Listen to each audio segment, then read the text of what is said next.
Mano yo Igbo Chicago ndị gara aga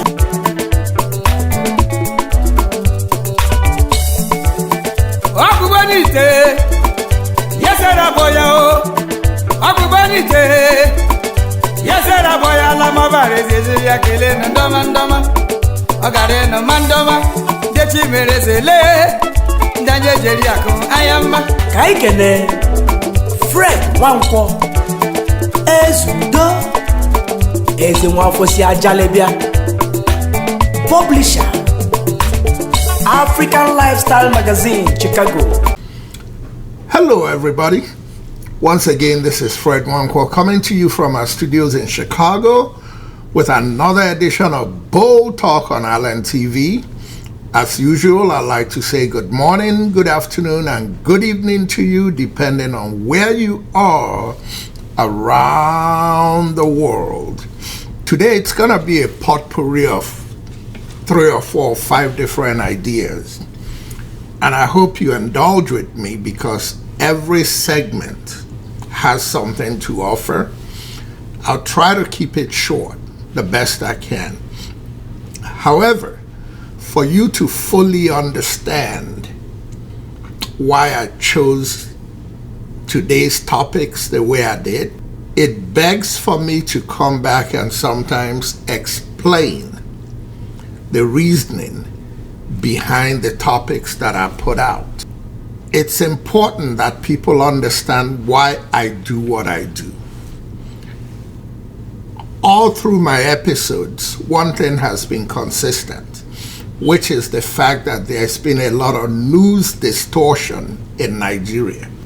And after 50 years of lying in Nigeria,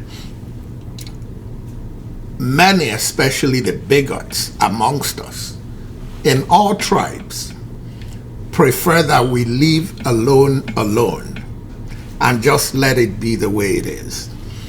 When you decide that it's time to disprove all these distortions that have gone on for 50 years, some get irritated because they are comfortable in their lies. Bold Talk on Island TV is going to continue bringing the bitter facts about Nigeria out. Those bitter facts are going to be brought out the way it affects Igbos, the way it affects Fulanis, the way it affects Yorubas. And I think Igbos, Fulanis, and Yorubas are the bane of the problems we have in Nigeria to different extents. Let me address one of the comments I got last time, which really got under my skin. My topic, the title of my topic was Igbo billionaires build Lagos and Abuja as Tinubu and Uzodimma start the caliphate in Owerri. When you record on YouTube, people who understand what's involved in recording on YouTube, when it comes to the title, you are limited in the number of words you can use, or you can't add any more. So you have to play around till you can get something as close to what you're trying to say. When you read that title in the last edition, Igbo billionaires build Lagos and Abuja, maybe the impression some, especially bigots, will get without reading the whole thing and listening to my whole commentary will be that Lagos and Abuja was built by Igbos. No, that's not what that title was all about, based on my limitations on how to create the title. What the title was all about was that Igbo billionaires are spending more money investing in Lagos and Abuja, especially in Lagos lately, where the bigots in Yoruba land are saying Igbos should leave Lagos. Igbo billionaires are spending their resources building in a place where they are not wanted, rather than taking those resources and going to build in Igbo land, or starting to divest their investments in those regions and taking their investments back to Igbo land. That's what I meant. But most importantly, the real bane of that topic was the fact that it's time to reinvest in Igbo land. Here is what a Yoruba bigot sent me relative to that discussion.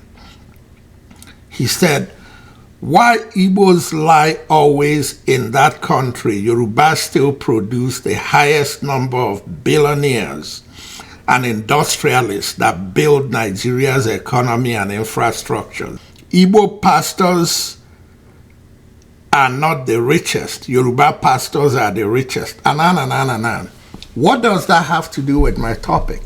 I don't give a rat's ass who is the richest in Nigeria. That discussion was about 10 richest Igbo billionaires. But a Yoruba bigot wouldn't read what I'm saying. What they would like to do is stick with their agenda of divide and conquer and knock heads together. And I thought I had to deal with that because it really got under my skin, because I'm sick and tired of these bigots. God knows how many times I've talked about progressive Yorubas on my show. And God knows how many times I've talked about the fact that without progressive Yorubas, Igbos have a serious challenge in Nigeria, because it's their collaboration with progressive Yorubas that has brought the results of what we have today. And to that bigot who wrote that, and every Yoruba bigot out there, let me say one more thing to you that you don't realize. Regardless of the challenges Igbos have had lately in Lagos, and the shutout that they tend to have in national politics and appointments to positions in Nigeria, the biggest winners in the politics of Nigeria in the last 8 years have been Igbos. And let me explain why to you. The politics of Nigeria the last 8 years has been a reawakening for Igbos to understand that trying to build one Nigeria is not working for us. We have tried to live a Nigeria designed by Great Britain and handed to us. We have found it difficult to live in that Nigeria. We have fought a civil war, killed so many people, and still we have the same problems reoccurring. Perhaps the time has come to revisit the very foundations of Nigeria. It's time to go and build Igbo land. And when Nigerians decide they want to honestly and equitably build one Nigeria, Igbos are always going to be open and ready to do it. Igbos have never been better positioned in Nigeria to develop Igbo land to the extent it was before 1967 than they are today. With that out of my chest, now let's go to the second main topic in this episode. And it is a gathering in Abuja this week to launch a book by Femi Adesina, a book he wrote about his boss, President Buhari, to start to sell a false narrative and a false legacy of one of the worst presidents Nigeria ever had, and one of the worst divide and conquer Fulanis that ever lived in Nigeria. Why it's so important to address this gathering of liars is that I've spent my whole career on YouTube channel talking about the distortion of news in Nigeria, and I mainly associate that distortion with Dele Alake and Bayo Ononuga. Among that group is Femi Adesina. And if we don't come out aggressively from now until we kill that topic and start challenging it, 10 years from now, 15 years from now, 20 years from now, our children of the next generation are going to start believing the beautiful lies Femi Adesina is telling about Buhari's achievement in Nigeria. So I thought I'll bring this to you, show you the faces there, and you know that when I show you those faces, it's going to be the faces of looters and liars and bigots. Please remain standing for the national prayer. O God of creation, direct our noble cause, guide our leaders right, help our youth the truth to know, in love and honesty to grow, and living just and true, great lofty heights attain, to build a nation where peace and justice reign. You may be seated. That's the sad, shameful thing about prayer. That everybody prays. Armed robbers pray, kidnappers pray, looters pray, liars pray. And at this gathering of liars and looters, they started out with a beautiful prayer. Note that all arms of stealing was represented in that room. Your Excellency, the President of the Federal Republic of Nigeria, President Bola Ahmed Tinubu, Your Excellency, former Head of State and Chairman of this occasion, General Yakubu Gowon, Excellency, former President of the Federal Republic of Nigeria, Muhammadu Buhari, and his lovely wife, Excellency, the former Vice President of the Federal Republic of Nigeria, Excellency, Professor Yemi Osinbajo, Excellency, the President of the Senate, the vessel, presidential advisors, the Chief of Staff to the President, the former Speaker, heads of our security and para organizations here present, members of the Fourth Estate of the Realm, my colleagues in the media, distinguished invited participants, ladies and gentlemen. We're gathered to celebrate a man whose legacy is assured, a man whose job description has severally been head of state and then president, and now former president of the Federal Republic of Nigeria, whose famous quote is as true today as it is yesterday, as it will be tomorrow. And I take that quote. Change can only be delivered if we are united in purpose as individuals, and as a nation, we must all remain committed to achieving the positive and enduring change. What I really like to investigate through family ties and friends and private conversations is how many times General Yakubu Gowon or the lady who is emceeing this event, I like to privately investigate and find out how many times in the last 8 years they had discussions with close friends and addressed the atrocities and the setback that Buhari's administration had brought to Nigeria. I would really like that, but I know I'm not going to have an opportunity to. Let's continue. Permit me at this time to invite the chairman of the occasion, respected former head of state, General Yakubu Gowon, to deliver his welcome address. Your Excellency, sir. Your Excellency, welcome to the unveiling and public presentation of Muhammadu Buhari, the Nigerian Legacy 2015 to 2023.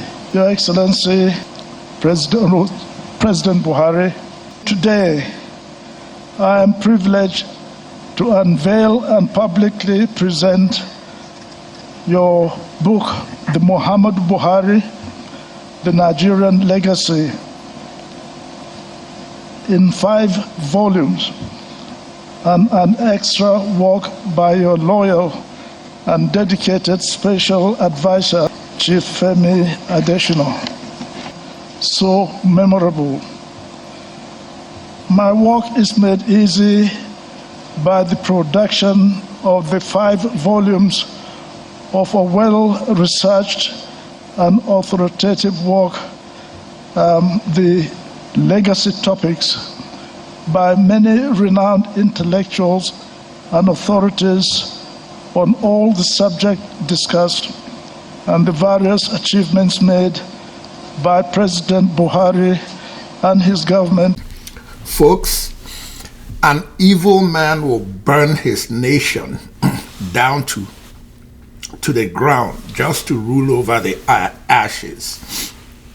I hate to be this brutal on General Gowon, but at 80 plus years old, when is a man going to tell the truth about a nation he claims he loves so much? Compared to him, I am only 66 years old. Friends and family caution me to be careful the things I say, and I respond to them, what good is life if I can't tell the truth? At this stage of my life, the only legacy I want is that I stood up to these rogues and thieves and liars and looters. If General Gowon had stood up for the truth in 1967, the lives lost may have been limited to less than 200,000 lives. Because General Gowon went to Aburi in Ghana with Odimegwu Ojukwu and signed a treaty to come back to Nigeria, create a federation where different groups in Nigeria go back to their regions and run their regions the way it was being run before Aguiyi created the unitary government, which meant that Biafra will not be called Biafra, but it will be called Eastern Nigeria, where we run our things the way we want. Western Nigeria will run their things the way they want it. Midwestern Nigeria will run their part the way they want it. Middle Belt, and then the North. When Gowon came back to Nigeria, Muritala Muhammad and Hassan Katsina and the Fulani cabal intimidated him into reneging on the agreement that was signed in Ghana. Ojukwu, coming back to Eastern Nigeria, thought that everything was settled and advised Igbos who had left the North to go back to their bases because the problem was solved and Nigeria was going to move on. Those Igbos that went back to the North were massacred. They never made it back home. And it was that massacre of Igbos in the North that made Ojukwu to declare Biafra. General Gowon was responsible for that atrocity that led to the declaration of Biafra.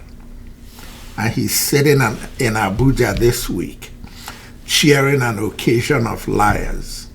I'm sorry, it sounds brutal. The bigots are not going to like what I'm saying, but the truth shall set you free. And the shame of the matter is that anybody who followed Gowon closely knows that he's a good man with a good heart, but he has no guts. And a man without guts is not a good leader, because in his kindness, in his good-heartedness, he's going to sell his people for rice. And on that note, let me take you to the third segment of this episode. And I had to borrow from my friend, Mayegun General. Listen to this interview he had with a person from Liberia who lived in Nigeria and went to school in northern Nigeria. I told you folks, Bold Talk on Allen TV brings you history, researched history. What I want to speak here tonight, Mayegun, the issue of Nigeria. Nigeria, I'm from Liberia, by the way. The name of my country is Liberia. And if you know Liberia, Nigeria helped us in the 90s when we had civil war in our country. Liberia was falling apart. We fought civil war, from 1999 down to 2003, and Nigerian forces helped quench the civil war in Liberia. So Nigeria was the hope of the continent, the giant of Africa, the country we all look up to and say, one day in the future, this is going to be our China. This is going to be our United States. If Nigeria succeeds, Africa succeeds. Every African, especially if you live in West Africa area, I'm not talking about regular people, but people who really analyze issue, you will know that Nigeria was the hope of the continent. But unfortunately, in the last 10 years, we've seen Nigeria going down the drain. We've seen Nigeria promising future now becoming dashed, and we've seen that it seems that there's no hope. So when people are making a lot of analysis, I come in and tell them that this is my own understanding. The problem in Nigeria is a summary of what is happening in all of African countries, which is number one, the way we got independence, the institutions that we inherited were not decolonized. It's like the colonial masters made a deal with people we call freedom fighters, and they replaced them. They just replaced the white Oyibo with our black brothers who continue the colonial legacy. And I will give you an example. Your police is a typical colonial police. During the colonial era, the police was meant to protect the colonial elite.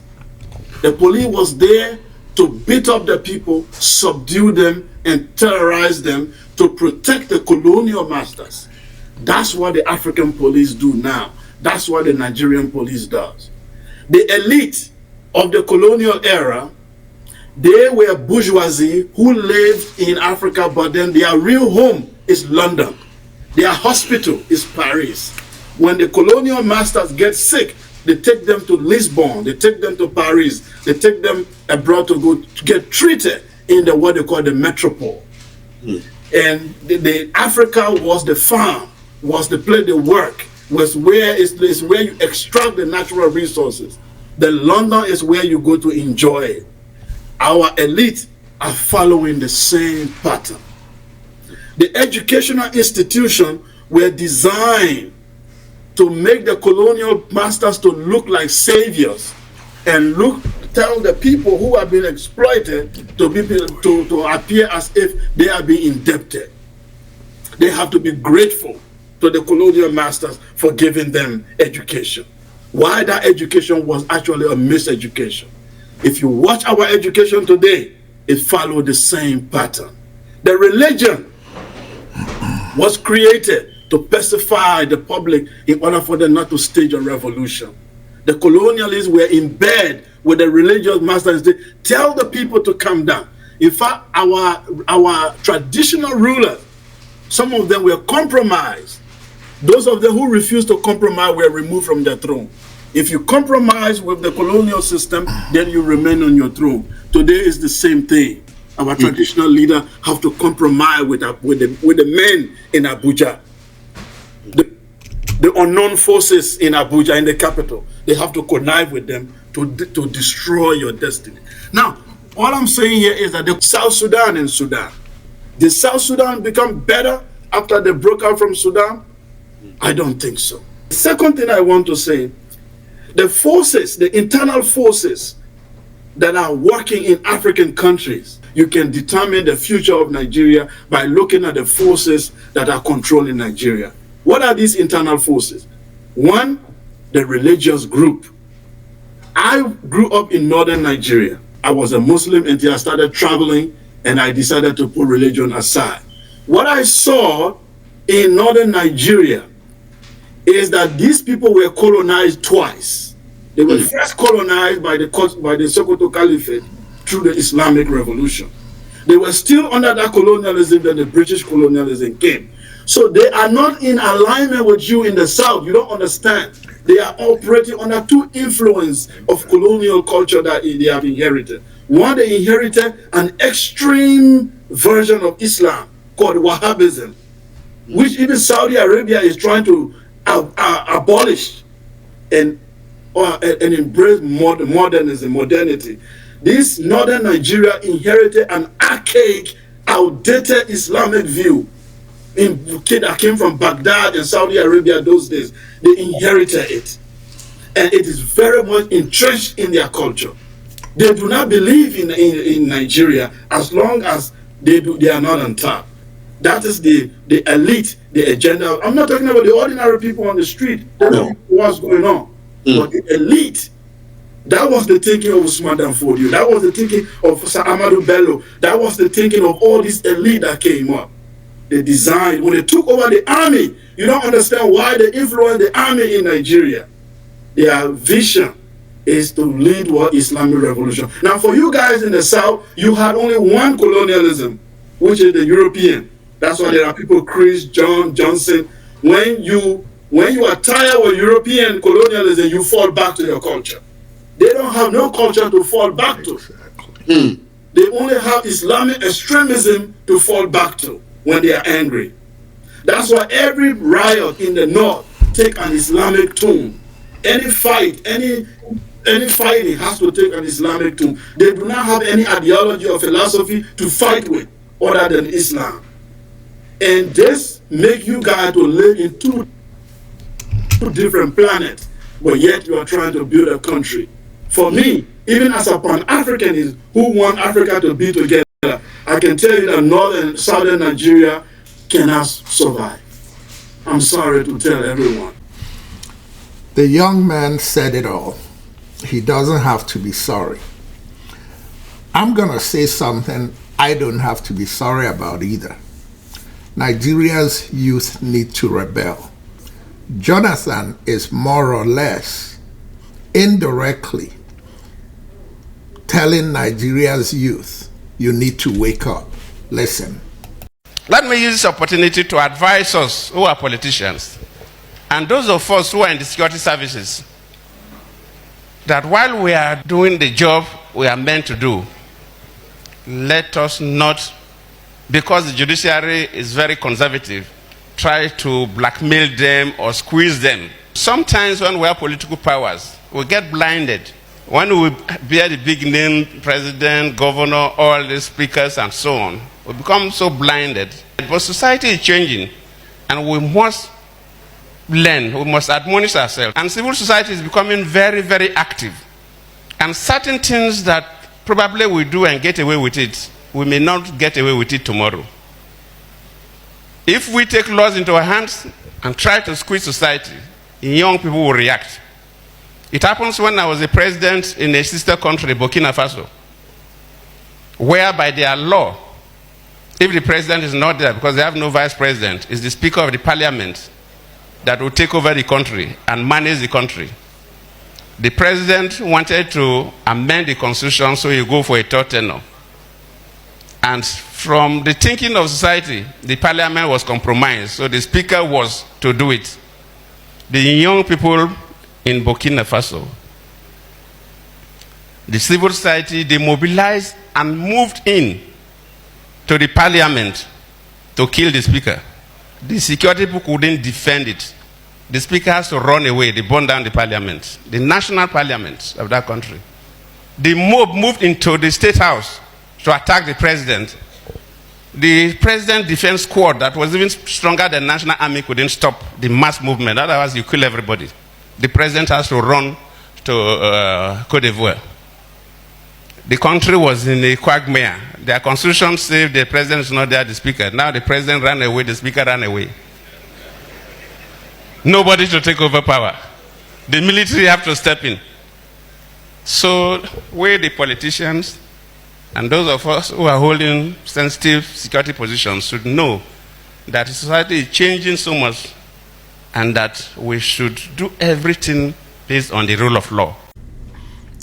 And on that note, I'd like to say, ladies and gentlemen, once again, this is Fred Mwanko coming to you from our studios in Chicago with another edition of Bold Talk on Allen TV.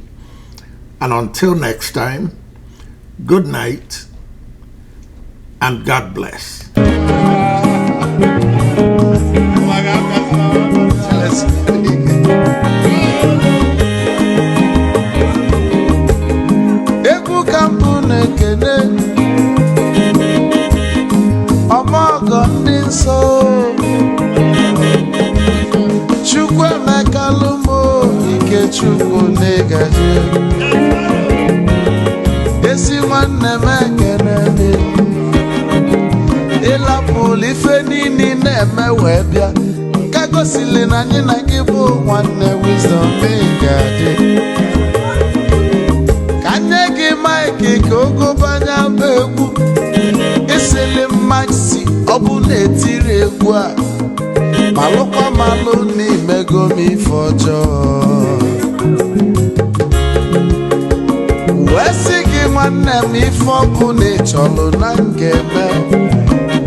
Sokoto Ujembe Mwilo Anusolo Mwe Manofia Nara Onye Wuro Zurike